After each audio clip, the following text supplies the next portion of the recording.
আমি কি নিজের পক্ষ থেকে বলতেছি? আপনি সূরা আলী ইমরান খোলেন, 140 নম্বর আয়াত যায় দেখেন, আজকেই দেখেন।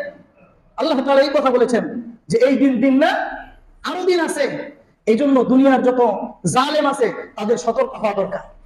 সময় গেলে যদি আমি বুঝি, তাহলে সেই বুঝ দ্বারা কি কোনো লাভ হবে? মনে করেন সময় শেষ, ফেরাউন বলেছিল আমার না, আমি কি করলাম? ঈমান আনলাম। কার উপর? মূসার যে আল্লাহ আছে সেই আল্লাহর উপর, এবং হারুনের যে আল্লাহ আছে সেই আল্লাহর উপর আমি ঈমান আনলাম। তখন আল্লাহ রাব্বুল আলামিন কি এটা গ্রহণ করেছিলেন? অ্যাকসেপ্ট করেছিলেন? করেন নাই, প্রত্যাখ্যান করে দিয়েছেন যে সময় শেষ তোমার।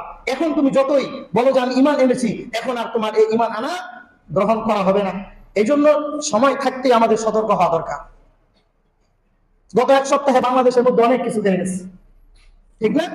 অনেক কিছু হয়ে গেছে, ওই প্রসঙ্গে মূলত আমার আলোচনা না। রাষ্ট্রীয় এক জুলুম থেকে হয়তো মানুষ মুক্তি পেয়েছে,